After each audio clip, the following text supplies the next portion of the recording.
अस्सलाम वालेकुम दोस्तों, मैं हूं डॉक्टर जमील अहमद और आज हम अपना न्यू सेशन स्टार्ट करेंगे न्यूरो एनाटमी सीरीज। मोस्टली हम इसमें केपलन न्यूरो एनाटमी के जो चैप्टर्स है वो कवर करेंगे सीरीज के साथ। सबसे पहले हमारी टॉपिक है नर्वस सिस्टम ऑर्गेनाइजेशन। ये उसकी फर्स्ट वीडियो है, फर्स्ट चैप्टर की।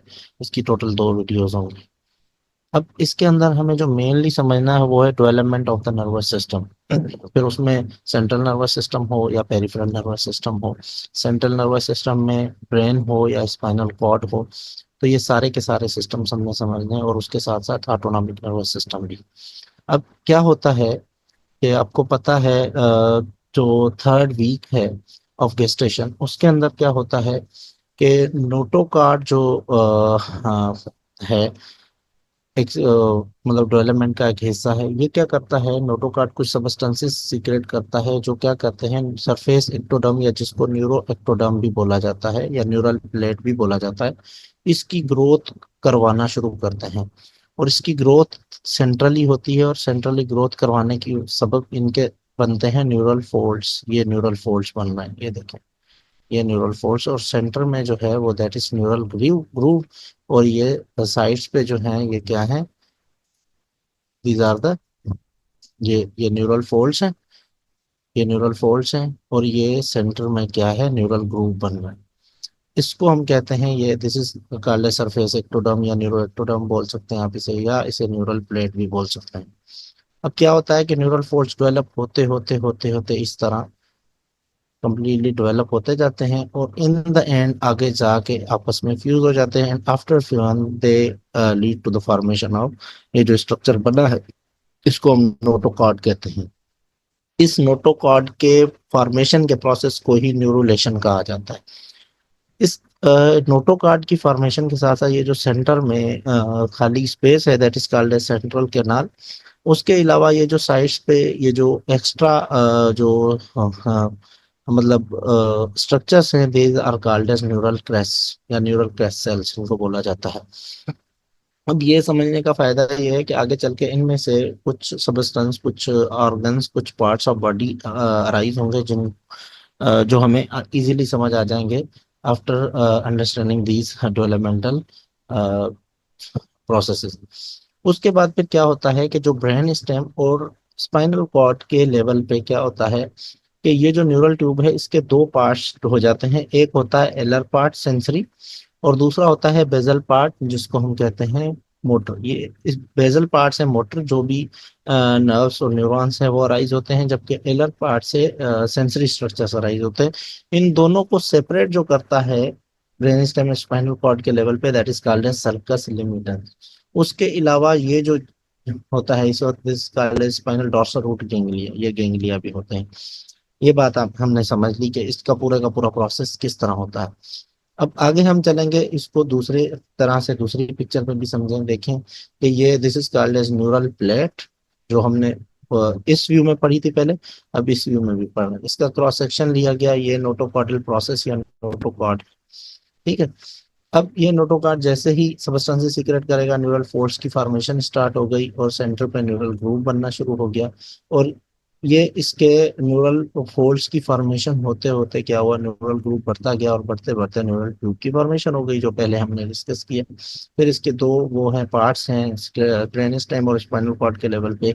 एक है एलर प्लेट सेंसरी जो स्ट्रक्चर्स प्रोवाइड करती है आगे चल के, और बेजल प्लेट जो मोटर स्ट्रक्चर्स प्रोवाइड करती है। ठीक है। ये देख लें, न्यूरल क्रैश सेल्स पीछे बच गए, जो मैंने आपको बताया कि कुछ एक्स्ट्रा फ्यूजन के बाद एक्स्ट्रा सेल्स जो बचे हैं they are called as neural crest cells. अब यहाँ पे भी समझें, इसके दो जो है वो पार्ट्स होते हैं। एक होता है रोस्ट्रल पोर्ट न्यूरोस्पोर जिसको हम इंटीरियर पार्ट कहते हैं। दूसरा होता है कॉडल न्यूरोपोर जिसको हम जो है पोस्टीरियर न्यूरोपोर भी कह सकते हैं आप।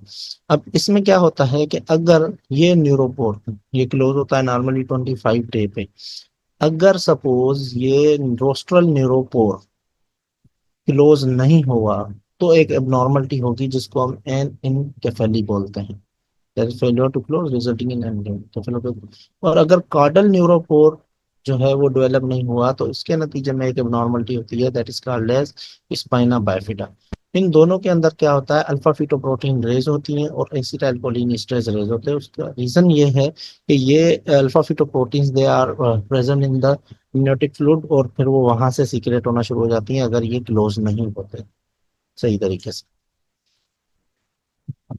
उसके बाद ये हमारी की पॉइंट्स हैं जिनको हम समझेंगे। अब हमें पता है central nervous system comprise of brain and spinal cord. अब brain and spinal cord they are derived from neural tube. ये इसका पूरा प्रोसेस हम आगे समझेंगे कि न्यूरल ट्यूब जो है वो पहले थ्री पार्ट्स में जो है प्राइमरी वेसिकल्स होती हैं उनमें, फिर आगे चल के वो सारा डिस्कस करते हैं कि ब्रेन किस तरह बनता है। पेरिफेरल नर्वस सिस्टम हमें पता है वो कंप्राइज होता है cranial and spinal nerves, axons of nerves. वो डेवलप होती है न्यूरल ट्यूब से, इस बात को थोड़ा गौर से समझें। और जो न्यूरॉन्स इटसेल्फ, एक तो सेल बॉडी ऑफ न्यूरॉन्स है ना, ये यहाँ पे उसकी बात हो रही है। They derive from neural crest cells while the axons, जो लंबे प्रोसेसेस होते हैं इंफॉर्मेशन को कलेक्ट करने के लिए, एक्शन पोटेंशियल्स को कलेक्ट करने के लिए, एक्सॉन्स वो न्यूरल ट्यूब से उनकी फॉर्मेशन होती है, उनसे ड्राइव होते हैं। उसके अलावा स्केलेटल मोटर न्यूरॉन्स जो भी हैं, और axons of preganglionic autonomic neurons, वो they are derived from neural tube, while sensory neurons and postganglionic autonomic neurons they are derived from neural crest cells। और गैंग्लिया आपको पता है कि जो ganglia is part of peripheral nervous system, तो इसलिए ये being part of peripheral nervous system that mostly arise from the neural crest cells. ठीक है। क्रोमाफिन सेल्स जो के another name for neural crest cells, ये क्या करते हैं आगे चल के डिवाइड हो जाते हैं एड्रिनल मेडुला में, जो superior part of the adrenal gland है। और उसके साथ साथ जो पोस्ट गिंग्लेनिक सिंपैथेटिक न्यूरॉन्स हैं वो इनसे दोनों ड्राइव होते हैं। ये भी बात हमें समझ में आ गई।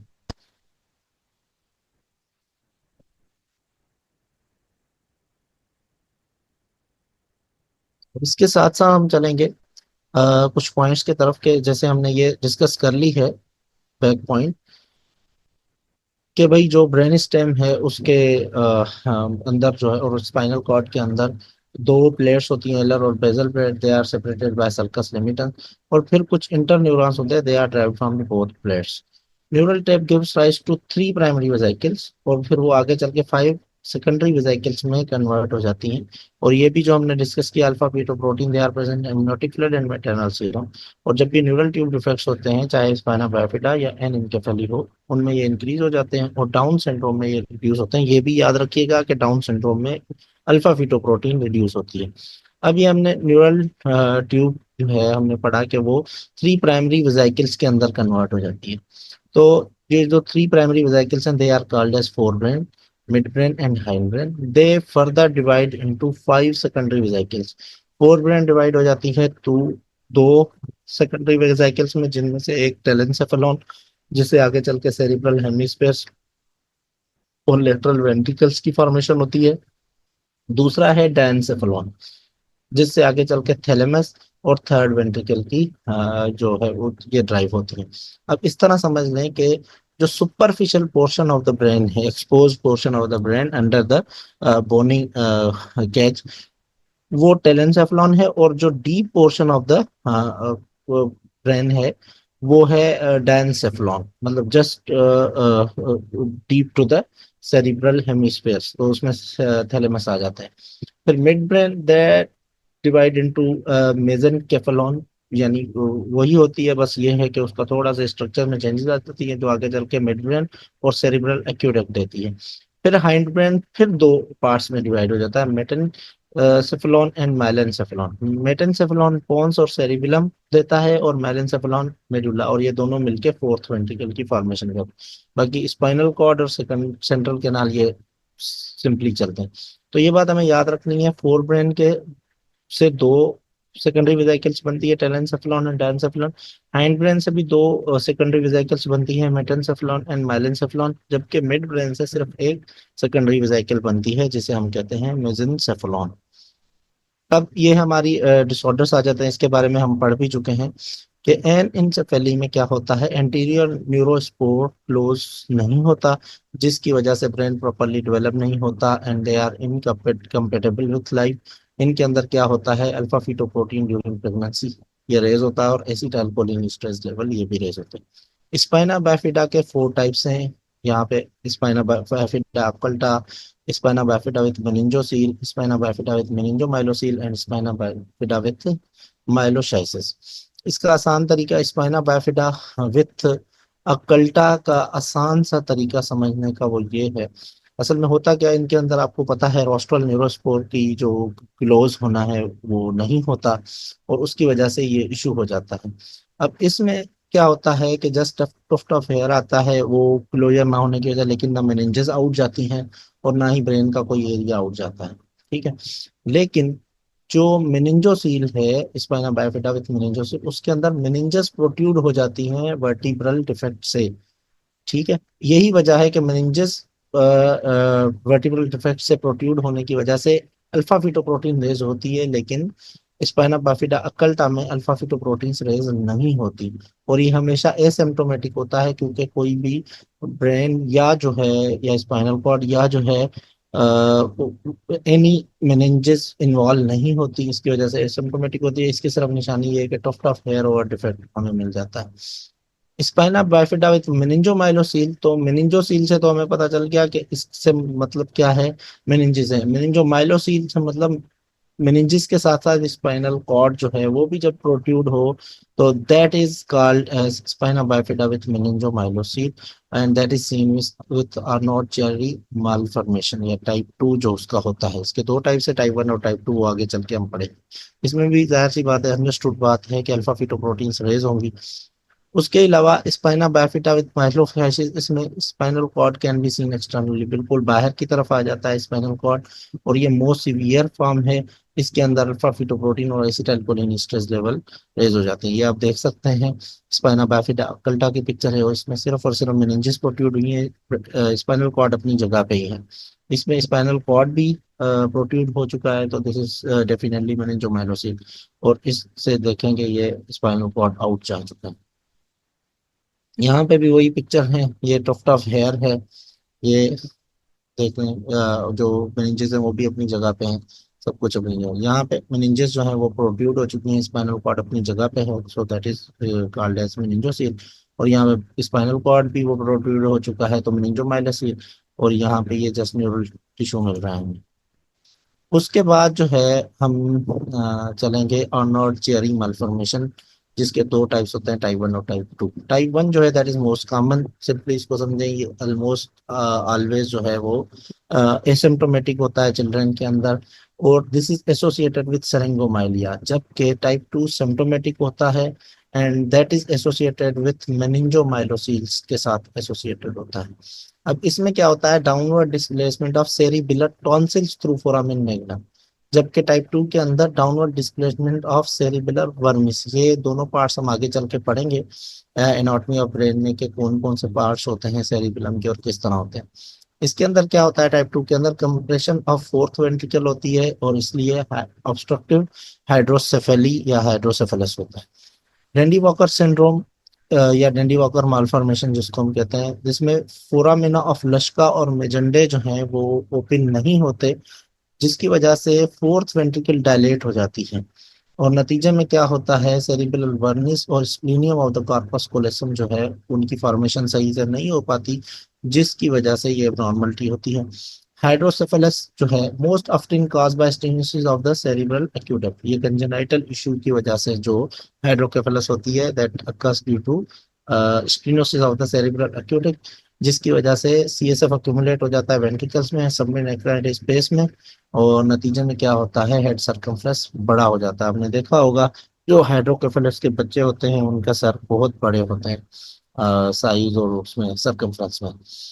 होलोप्रोजेंसेफाली, ये मैं आपको बता दूं, this abnormality is associated with trisomy 13 Patau syndrome, incomplete separation of the cerebral hemisphere. Cerebral hemispheres completely separated होते हैं एक नॉर्मल ह्यूमन के अंदर, लेकिन इस इशू में क्या होता है कि cerebral hemispheres they don't get separated completely, और इसकी वजह से क्या होता है, वन वेंट्रिकल इन टाइलेंसेफेलॉन, हमने पढ़ा था कि टाइलेंसेफेलॉन के अंदर, टाइलेंसेफेलॉन जो है उसके अंदर हमें मिलती हैं लेटरल वेंट्रिकल्स, दो लेटरल वेंट्रिकल्स होती हैं, लेकिन दो होती हैं, राइट एंड लेफ्ट, और जबकि इसमें क्या होता है, सिर्फ एक ही वेंट्रिकल हमें मिलेगी।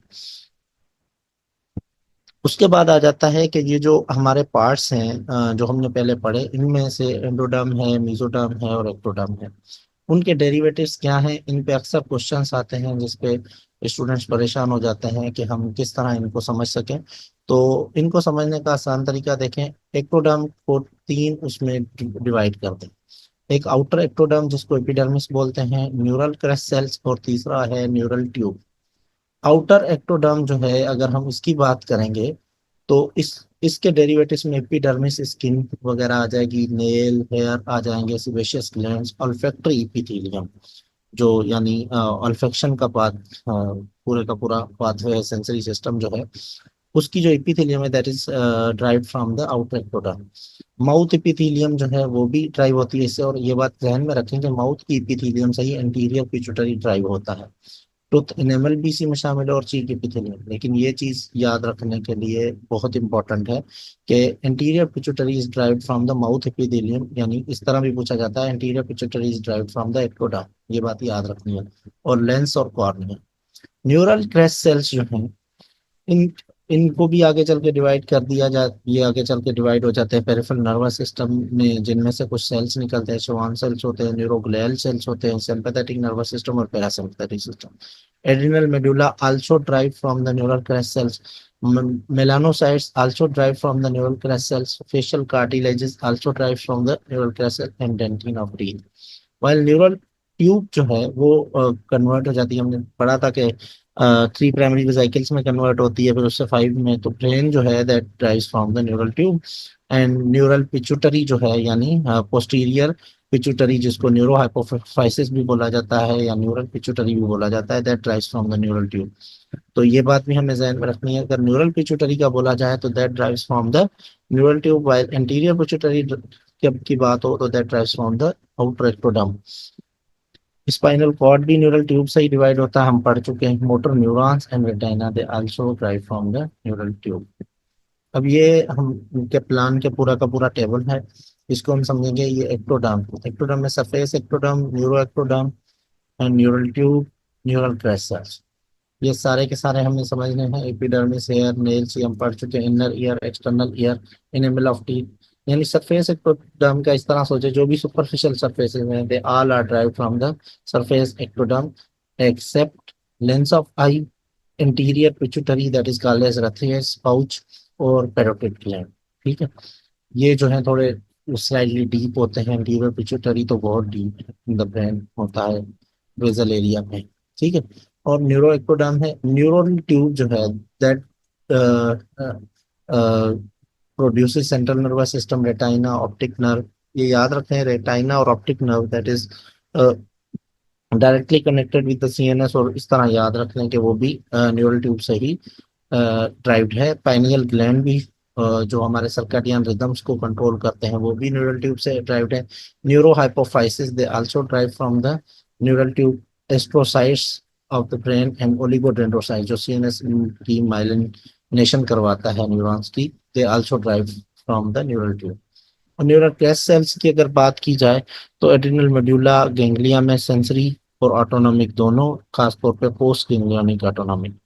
और pigment cells, melanocytes and Schwann cells, PNS की जो माइलिन करवाते हैं, माइलिनेशन। तो श्वान सेल्स के लिए याद रखें that is derive from the neural crest cell, while the oligodendrocyte जो सीएनएस की माइलिनेशन करवाते हैं that derive from the neural tube.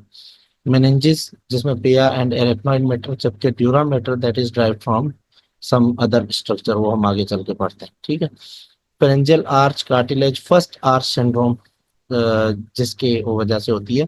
Odontoblast parafollicular C sales जो हैं ऑफ थायराइड, वो यहाँ से न्यूरल क्रेस्ट सेल से डेवलप होते हैं। एआर्टिको पल्मोनरी सेप्टम जिसके डिफेक्ट की वजह से टेट्रोलॉजी ऑफ फेलेट हार्ट की एक बहुत बड़ी बीमारी है वो होती है। एंडोकार्डियल क्वेश्चंस जो हैं they also derive from the neural crest cell, और इनकी एबनॉर्मलिटी हमें पाई जाती है डाउन सिंड्रोम के अंदर। मीजोडर्म में इस तरह समझें कि मीजोडर्म में सम डीप स्ट्रक्चर्स, ज्यादा डीप नहीं लेकिन सम डीप स्ट्रक्चर्स जो हैं they are derived from the mesoderm. जैसे मसल्स हो गए, स्मूथ मसल्स तो सारे के सारे मीजोडर्म से, कनेक्टिव टिश्यूज हो गए, all serous membranes, bone and cartilages, blood, lymph, cardiovascular organs, adrenal cortex. ये याद रखें, adrenal cortex is derived from mesoderm, while the adrenal medulla that is derived from the uh, हमने पढ़ा है अभी के adrenal medulla that is derived from the neural crest cells. और उसके अलावा जो है हम आ जाएंगे gonads and internal reproductive organs, spleen, kidney and ureter and dura mater. हमने पढ़ा था मेनिंजेस के 3 पार्ट्स हैं। तो dura mater derive from the mesoderm while the pia and arachnoid and mater they are derive from the neural crest cells. और endoderm जो है that forms the epithelial part of tonsils, thymus, pharynx, larynx, trachea, bronchi, lungs, यानी जो भी deep structures और deep organs हैं उनके जो अंदर वाली एपिथेलियल पार्ट्स हैं they are derived from the endoderm. और उसके अलावा endoderm that form the parenchyma of liver, spleen, tonsils और थायराइड, ये सारे के सारे ऑर्गन्स है, सबलिंगुअल, ग्लैंड, सबमैंडिबुलर। तो आज की हमारी टॉपिक यहाँ पे कंप्लीट हो गई। इंशाल्लाह अब हम नेक्स्ट टॉपिक में मिलेंगे जो कि इसी चैप्टर का नेक्स्ट पार्ट है। बहुत बहुत थैंक यू।